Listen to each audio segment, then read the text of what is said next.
आप ये कह रहे हैं कि एक तो सुशांत एक इंजीनियर थे, कॉम्पिटेंट इंजीनियर थे और टेक सेवी भी थे वो, तो उनके पास तो मल्टीपल गैजेट्स होंगे, खाली मोबाइल और आईफोन और ये नहीं होगा, एलेक्सा भी होगा। तो क्या एलेक्सा था या नहीं था? एक तो ये हो सकता है। राउटर का डेटा उन्होंने डिकोड किया या नहीं किया। मल्टीपल, अभी रिया चक्रवर्ती के चैट कॉन्वर्सेशन नारकोटिक्स डिपार्टमेंट को पता है, उसके आधार पर नारकोटिक्स डिपार्टमेंट ने उनको गिरफ्तार किया कि वो आदित्य ठाकरे के साथ उनका कॉन्वर्सेशन है, जिसको ये कह रही है कि वो एयू आदित्य ठाकरे नहीं है, समवन एल्स, ऐसा कहा जा रहा है। लेकिन नारकोटिक्स डिपार्टमेंट ने जब उनको पूरा डिकोड किया तो वो उससे साफ लग रहा है कि वो आमिर खान से 7 जून को वो आमिर खान से बात कर रही है, 8 जून जिस दिन वो घर छोड़ करके गई हैं। तो आमिर खान से क्या बात हुआ, आमिर खान का लोकेशन कहां था, ये सब पता चल जाएगा। ये तो पता चल ही जाएगा, ये नॉर्मल चीज है। हाँ, नहीं अभी पब्लिक सोचेगी कि नॉर्मल इसलिए नहीं है क्योंकि आदमी नॉर्मल कॉल पे तो बात करेगा नहीं। आजकल तो हर आदमी व्हाट्सएप पे करता है ना। नॉर्मल कॉल पे करेगा तो सीडीआर में मिल जाएगा, पर या व्हाट्सएप पे भी करोगे या फेस टाइम भी करोगे तो भी ये निकाल लूंगा। मुझे क्या करना है, मान लीजिए मुझे शक है कि उस समय रिया चक्रवर्ती ने किस किस से बात की या दिशा ने किस किस से बात की। व्हाट्सएप पे की होगी। हाँ, तो मेरे पास सस्पेक्ट है, मिस्टर एयू है, मिस्टर XY है, जी है, जुआरे हैं। मैं उनका आईपीडीआर निकलवाऊंगा 1 हफ्ते का, और उसी ड्यूरेशन में दिशा ने भी किया, तो दोनों ने आपस में बात किया ना। क्लियर हो जाता है। क्लियर हो जाता है। मेरा नंबर आपके फोन में सेव्ड है, आपका नंबर मेरे फोन में सेव्ड है। आपने व्हाट्सएप पे 2 से 2-5 पे बात की है, मैंने भी 2 से 2-5 पे किया, तो चांसेस है कि हमने आपस में बात की है। यही पैटर्न आपको पूरे हफ्ते का दिख जाएगा, कब कब कितनी देर बात किया। तो इसमें कौन सी बड़ी बात है, ये तो निकल ही आता। लेकिन इतना भी नहीं किया उन्होंने, ये कोशिश भी नहीं की गई है। सवाल ये है, ये चीज प्रूव करना, जब आप चैट लीक कर सकते हो तो एक आईपीडीआर मैचिंग नहीं करके दिखा सकते थे, पर कौन सी चीज न्यूज में लीक करनी है, कंफ्यूजन क्रिएट करेगी। चैट की वैलिडिटी कोर्ट में तब तक नहीं है जब तक कि आप प्रॉपर फोरेंसिक एनालिसिस करके उस चैट को रिट्रीव नहीं करते। तो 7 जून के आईपीडीआर को अगर पकड़ते हैं और 7 जून के बाद 8 जून को दिशा की मृत्यु हो जाती है, तो 8 जून के बाद ये छोड़ के आ जाती है रिया चक्रवर्ती सुशांत का घर। तो अगर रिया चक्रवर्ती की आईपीडीआर को आप कह रहे हैं कि अगर चेक किया जाए 8 जून से 13 जून तक, तो बहुत सारे खुलासे हो जाएंगे। और सीबीआई ने ये आईपीडीआर चेक किया ही नहीं है, ये पक्की बात है। किया है तो रिपोर्ट नहीं है, आई डोंट नो। अगर ये चीज मेरे पास नहीं, ये तो बहुत चौंकाने वाली बात कह रहा हूं कि किया होता तो ये निकल के आता, कुछ तो एविडेंस मिलता ना। आईपीडीआर का तो उसमें रिपोर्ट में चर्चा ही नहीं है। आप ये कह रहे हैं कि आईपीडीआर निकाली जाए, मतलब सुशांत के वकील के लिए ये बहुत बड़ा आप ये पॉइंट दे रहे हैं कि अगर 13 जनवरी को सुनवाई हो तो सुशांत के वकील ये कह सकते हैं कि रिया चक्रवर्ती का आईपीडीआर फ्रॉम 8 जून टू 13 जून हमें चाहिए, क्योंकि नॉर्मल कॉल तो वो करती ही नहीं है, नॉर्मल कॉल पे कुछ पता ही नहीं है। फेस टाइम मिलेगा आपको। हाँ, फेस टाइम मिल सकता है, व्हाट्सएप मिलेगा। हाँ, या हो सकता है कोई दूसरी ऐप हो, सिग्नल पे हो सकता है हो। आप किसी भी ऐप से बात करो, मैच हो जाए, निकल आएगा कि सिग्नल पे बात की थी उन्होंने, किस पे बात की। यदि आप किसी एक्सक्लूसिव ऐप पे करोगे तो और आसान। तो इस सब के लिए तो जरूरी है कि उनको अरेस्ट किया जाए पहले। नहीं, अरेस्ट कैसे करोगे आप? पहले आप एनालिसिस करके एविडेंस निकाल लो, वो तो आप बिना अरेस्ट करे भी निकाल सकते हो ना। अरेस्ट करके आप ऐसा क्या करने वाले हो? कोर्ट को जब आप बोलोगे कि मुझे अरेस्ट करना, हाँ, तो कोर्ट कहेगा भैया आपने अभी तक ऐसी कौन सी जांच की है, हाँ, जो और क्या करना चाहते हो जो अरेस्ट होके ही हो सकती है। आप किसी को अरेस्ट तब तक नहीं कर सकते जब तक आपके पास कोई एविडेंस ना, और आप आगे की जांच के लिए उसकी अरेस्ट होने की जरूरत हो। तो मान लीजिए कि सीबीआई ने कहा हमने केस पूरा इन्वेस्टिगेशन कर दिया, क्लोज कर दिया, और उसमें इस आईपीडीआर का जिक्र नहीं है। अमित दुबे कोर्ट में जाते हैं और कोर्ट में ये कहते हैं कि मिलॉर्ड, ये आईपीडीआर का इन्होंने चेक नहीं किया है, तो मैं ये चाहता हूं कि मैं सिर्फ आईपीडीआर, मैं तो पूरे 16 पॉइंट दे दूंगा ना, मैं तो पूरी अपना आर्टिकल दे दूंगा कि सर इस लेवल पे आप जांच करा लीजिए। ये 16 पॉइंट बहुत इंपॉर्टेंट है। कंक्लूड ना हो तो फिर बताइए। तो विकास सिंह जी जो सुशांत के वकील हैं, उनके लड़के वरुण हैं, तो वो अगर आप इस पॉडकास्ट को देख रहे हैं, बल्कि मैं इस पॉडकास्ट की कॉपी में कोशिश करूंगा आप तक भेजने का भी, और नीलेश ओझा जो दिशा के केस को लड़ रहे हैं, तो नीलेश ओझा के लिए क्या आप सलाह दे रहे हैं, क्या क्या मांगे हैं वो पुलिस से? जो जांच थी हो चुकी है। कोर्ट बड़ा हमारा कॉम्प्लिकेटेड मैटर होता है। कोर्ट में क्या होता है कि आप सही समय पर, दिशा के केस में तो वो फंस चुके हैं पूरी तरह से, इसलिए फंसे हैं, फंस गए। मैं आपको बता रहा हूं ना कि आपकी, मैं जुडिशियल सिस्टम की ओर बोल रहा हूँ। जुडिशियल सिस्टम में कई सारी चीजें ऐसी होती है कि आप जज को भी पता होता है बहुत सारे केसेस में तो जज को क्लियर होता है, लेकिन जांच वाले यदि उस तरह से नहीं जांच करेंगे तो जज क्या कर लेगा? जांच वाले उस चीज को यही बोलेंगे साहब वो मिल ही नहीं रहा है। आपने कहा था आईपीडीआर, सर वो अवेलेबल नहीं है, वहां से तो नील रिपोर्ट आ गई ना। मैं आपको बोल रहा हूँ जब रोड एक्सीडेंट हुआ और बिजनेसमैन के बेटे की सीडीआर तक नहीं निकलवा पाए उस ड्यूरेशन का जिस समय एक्सीडेंट हुआ, उसकी लोकेशन क्या थी। तो फिर तो इसलिए जरूरत इंटेंशन की है। इस चीज को जितना आप ओपन डोमेन में डिस्कशन करोगे उतना सामने वाला और प्रोटेक्टिव होकर एक्शन लेता रहेगा।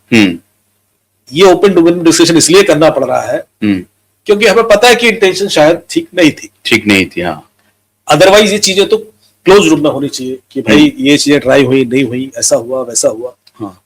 और ये मामला सिर्फ सुशांत सिंह वाला नहीं है, ये मामला हर वो मामला है जो पॉलिटिकल इन्फ्लुएंस के कारण सही जजमेंट तक नहीं पहुंच पाता। मैं हर उस मामले के लिए सवाल कर रहा हूं। अब इस पे चाहे जांच एजेंसीज के पे आरोप लगा दीजिए, चाहे बिजनेसमैन पे लगाइए जो इन्फ्लुएंस यूज करके डेटा मैनिपुलेट करा रहे हैं या अवेलेबल नहीं होता है सही टाइम पर, या डिले कर, या जुडिशियल सिस्टम पे इतना डिले कर देगा कि फिर डेटा वैसे ही खत्म हो जाएगा। कुलदीप सेंगर के मामले में ये कहानी आ रही है कि उनको फंसा दिया गया है। एक आर्गुमेंट ये भी है, बहुत सारे लोग कह रहे हैं कि ये बीजेपी के वो विधायक थे उस वक्त, लेकिन वो तो बसपा में भी थे, कांग्रेस में भी थे, सपा में भी थे, लेकिन उस वक्त फॉर्चुनेटली वो बीजेपी में थे। तो बीजेपी के ऊपर और प्रधानमंत्री और एक पूरा कुनबा है अमित जी जो पूरा लगा हुआ है नैरेटिव फैलाने में लगा, जिसको कोई लेना देना नहीं है, वो बीजेपी से निष्कासित एमएलए है। लेकिन अब एक नैरेटिव ये भी आ रही है कि कुलदीप सेंगर को फंसाया गया है, तो क्या टेक्नोलॉजी उनको बचा सकती है?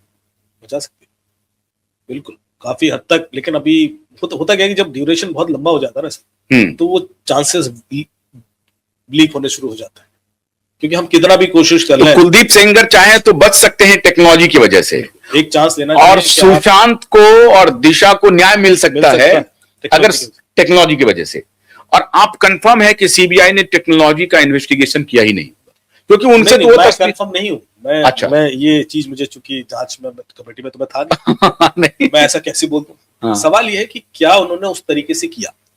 हाँ, हो सकता है कि कुछ डेटा लॉग मांगे ही ना गए हो, डिवाइसेस की फोरेंसिक हुई ही ना हो, जो मैं कह रहा हूं। आप जैसे साइबर एक्सपर्ट देश के पास है मान लीजिए, और देश की बड़ी बड़ी एजेंसियां आपसे मिली, मैं व्यक्तिगत रूप से जानता हूं, तो बड़ी बड़ी एजेंसियां आपसे सलाह लेती हैं, सीबीआई ने आपको संपर्क क्यों नहीं किया? नहीं, मैंने सीबीआई के संग बहुत काम किया है सर। सीबीआई की कैपेबिलिटीज बहुत अच्छी है, बहुत कैपेबल है। हाँ। समय उसकी कैपेबिलिटी पे सवाल नहीं करता।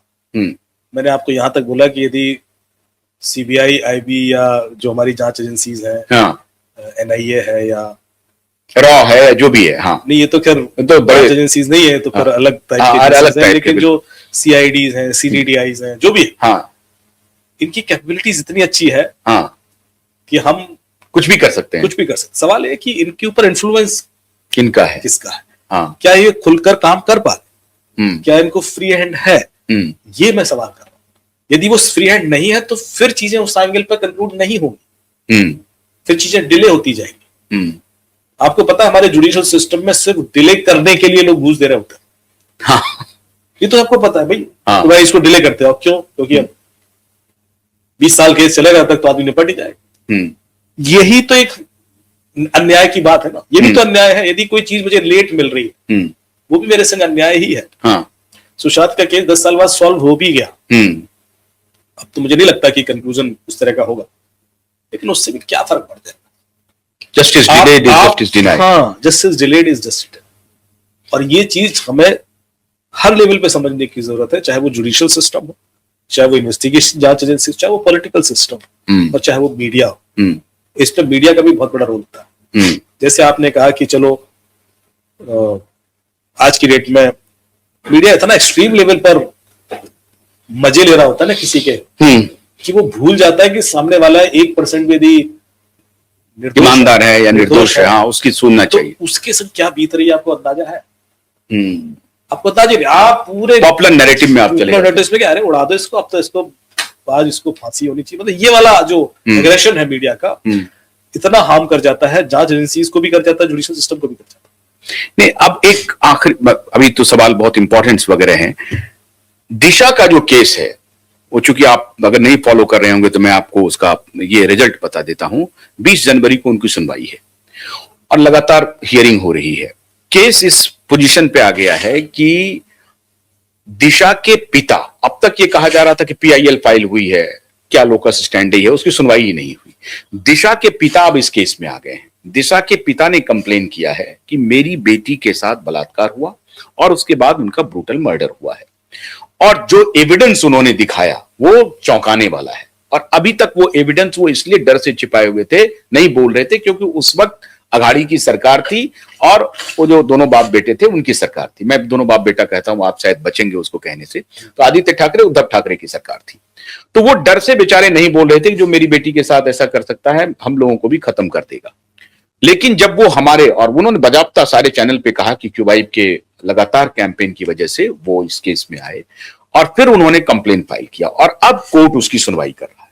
तो उसका एक कानून है, कानून यह है कि अगर पीड़िता के मदर फादर या उनके परिवार का कोई सदस्य इंक्वायरी डिमांड करती है, तो चाहे वो इंक्वायरी क्लोज क्यों ना हो गई हो, कानून कहता है कि उनके सेटिस्फैक्शन के लिए आपको इंक्वायरी करनी पड़ेगी और एफआईआर रजिस्टर करना पड़ेगा। पुलिस अभी 9 महीने से एफआईआर रजिस्टर नहीं कर रही, क्योंकि उनको डर है कि हमको जांच करनी पड़ेगी। अब ऐसा लग रहा है कि 20 जनवरी को एफआईआर का ऑर्डर होना ही, और आपके शो के देखने के बाद तो मुझे लगता है कि पक्का ही कर देंगे। तो अगर ये एफआईआर हो गया तो पुलिस को टेक्नोलॉजिकली क्या चीज का इन्वेस्टिगेशन करना चाहिए जो एकदम से दूध का दूध पानी का पानी हो जाएगा। वो उन्होंने, उनके फादर ने क्या एविडेंस दिखाया अभी? जबरदस्त एविडेंस दिखाया है। पहला एविडेंस तो ये है कि वो 14 फ्लोर से उसको कह रही है कि वो गिर गई है। तो 12-14 फ्लोर के बाद जो फॉरेंसिक एक डिटेल उन्होंने दिया है, तो सारे डॉक्टर्स से मैंने पूरा तहकीकात किया, बोला उसके परखचे उड़ जाएंगे, क्योंकि सीमेंटेड, जहां गिरी है वो सीमेंटेड है, कोई चीज सलामत नहीं रहेगा उनका।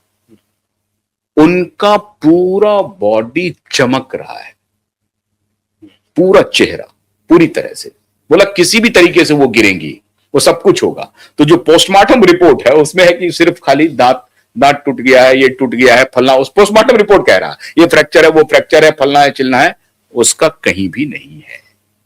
ये सबसे मेजर एविडेंस है जो उन्होंने अभी पेश किया है। तो पहले तो 2 चीजें मैं यहाँ पे हिंट करूंगा। देखिए, जांच आगे कैसे होगी वो हम पे एक डायरेक्शन दे सकते हैं। हाँ, पर मेरे हिसाब से जांच एजेंसी को भी अकाउंटेबल बनाना चाहिए। हाँ, कि पहले जांच ठीक क्यों नहीं हुई।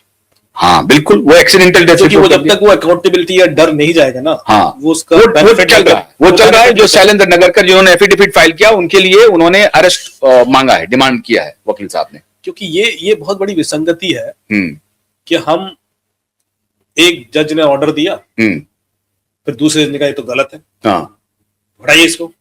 तो गलत जो हुआ, तो उसका गलत वाले उसका कुछ नहीं होना चाहिए। मतलब 20 साल बाद उसने ऑर्डर दिया या 10 साल बाद उसने ऑर्डर दिया या जो भी, मतलब हम मजे ले रहे थे 10 साल तक।